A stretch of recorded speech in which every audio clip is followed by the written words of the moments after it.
President Bush did manage to carry Soviet President Gorbachev with him, at least as far as supporting the sanctions and eventually backing some military action to liberate Kuwait.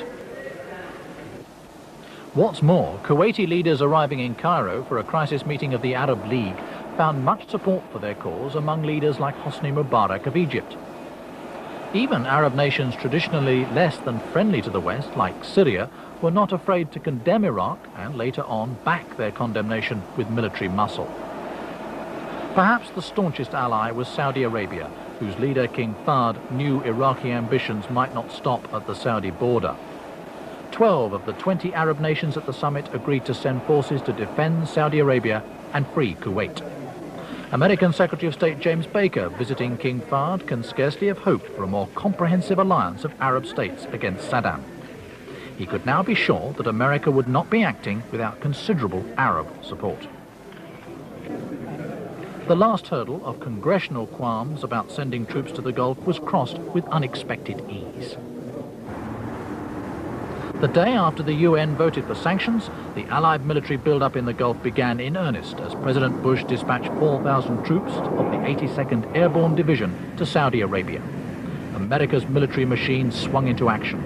Guns were embarked, ships sailed to reinforce those already in the Gulf.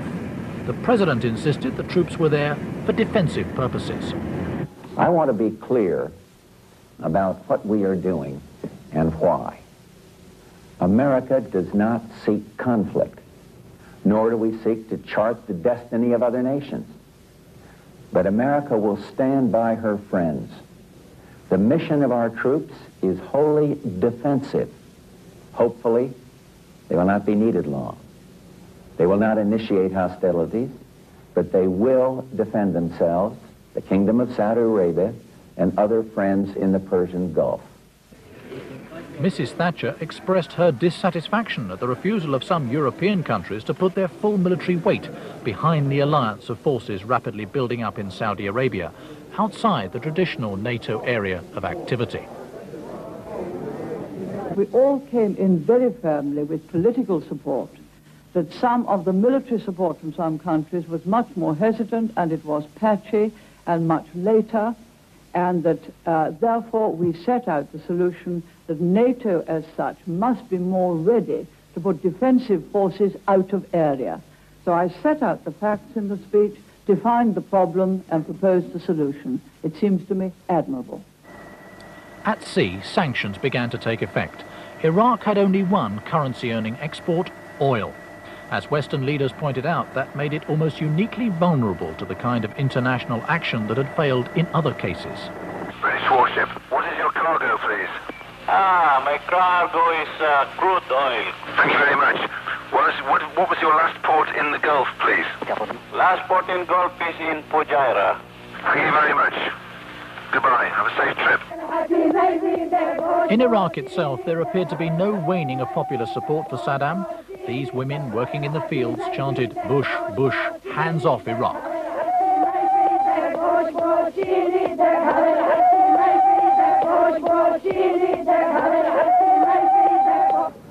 But gauging public opinion in a dictatorship where individual opinions can be fatal is not easy. Rationing was introduced, but there seemed to be no shortages.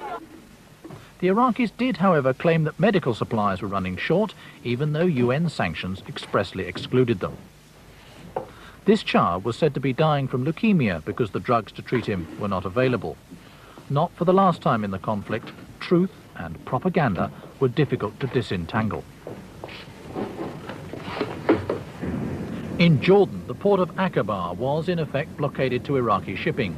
Jordan's crucial trade with Iraq along the Amman-Baghdad highway was crippled.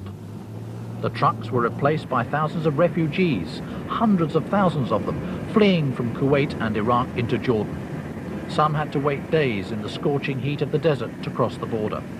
Some escaped with nothing but their lives. For King Hussein of Jordan, the conflict was a catastrophe. He walked a tightrope, trying to maintain Jordan's trade and good relations with Iraq, while simultaneously staying friends with his Western allies. His attempts to keep the peace came to nothing.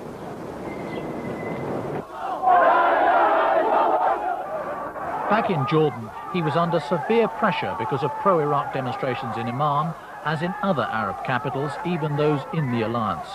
On the street, Arab distrust of American motives and intentions continued unabated, even faced with a unique collaboration between the West and Arab states. By September, events in the Gulf had taken an even more sinister turn. On the 4th, 300 women and children arrived in Baghdad, having travelled overland from Kuwait. They were hostages, human shields as Saddam called them, there to deter Allied attacks on the Iraqi capital. Hundreds of Westerners had been rounded up in Kuwait, hundreds more were still in hiding. Others lived a bizarre life, camping out in the grounds of various Western embassies in Baghdad. They managed to maintain a measure of comfort compared with those living in Saddam's hands, even receiving letters from home. The callous inhumanity of Saddam's hostage-taking, one Western leader called it the tactic of the outlaw, reached the height of hypocrisy when Iraqi television started a new slot, Guest News.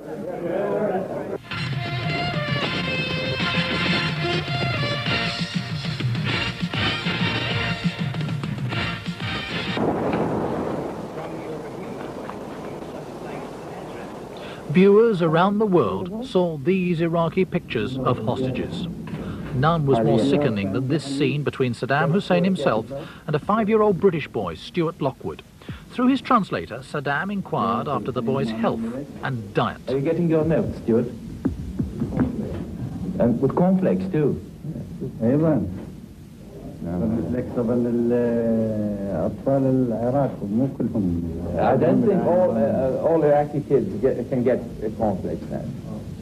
Saddam Hussein is now trying in his tactics to hide behind Western women and children and use them as human shields and use them as part of his negotiations. We do not enter into such negotiations. These people are entitled to certain fundamental human rights which are being totally flouted to the repugnance of the whole of the civilized world. But for some politicians, like ex-Prime Minister Edward Heath, it was still possible to talk to Saddam.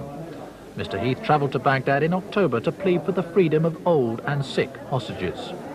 And he met with some success. Saddam released 33